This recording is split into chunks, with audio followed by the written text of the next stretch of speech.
Punta sa bahay nila Pangulong Bongbong Marcos at Speaker Martin Romualdez mag-insert o magpasok ng 100 billion worth of projects sa BICAM. Sana po ay hindi nila ako mapatay bago ko mailabas ang lahat. Ginawa ko lang ang utos sa akin, pero ngayon, handa na akong harapin ang lahat. Ginagamit ng administrasyon ang buong resources ng bansa para tumahimik ako. That he will shoot me if I will talk. Gagamitin ako bilang panakipbutas sa kanilang kampanya laban sa korupsyon.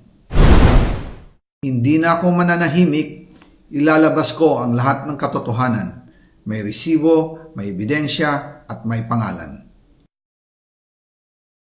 Kaya ngayon ay hinahamon ko si Ombudsman Remulla kung seryoso talaga siya sa mga sinasabi niya sa kanyang press release na idadamay niya pati si Martin Romualdez kung magbibigay ako ng ebidensya. Patunayan niya ngayon ang pronouncement niya. Imbestigahan niya ang fraternity Brad at ang kanyang kaibigan na si Speaker Martin Romualdez kung talagang tutupad siya sa tungkulin niya.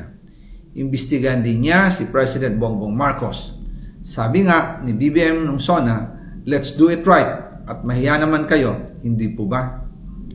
Nananawagan din po ako sa Senado na imbestigahan ang 100 billion insertion ni Presidente. Alam ko po na hindi gagawin ni Ombudsman Remulla ang hamon ko.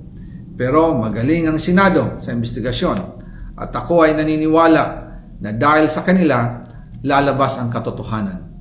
Yung pong listahan ng mga projects, ilalabas ko din kasama ng video na ito. Dahil dito, mas lalong darami ang ipa-file na kaso sa akin. Ginagamit ng administrasyon ang buong resources ng bansa para tumahimik ako, para masira ang aking kredibilidad. Darami din ang banta sa buhay ko at ng aking pamilya. March 2025 pa lang, si Speaker ay nagpaparinig na sa akin sa aming meeting that he will shoot me if I will talk. At pagkatapos niyang sabihin sa akin in a phone call na, don't come home, we will take care of you, tumawag ulit si Speaker Martin at sinabihan niya ako na pag umuwi ako will be dangerous. Kasi they might hire someone to do a rub out on me or hire the police to kill me while in jail. Una pa lang ito sa magusto kong ibunyag. Marami pa akong dadalhin sa liwanag. Isa na dito ay yung kay Henry Alcantara, ang DPWH boys, ang sinasabi nilang halaga sa ICI ay 21 billion. Hindi po totoo yan. Ang totoong numero ay 56 billion pesos at yung pong halaga na yan ay kay Pangulong Bongbong Marcos at Martin Romualdez na punta lahat. Ilalabas ko po ang buong detalye sa darating na mga araw. Kaunting pasensya pa po.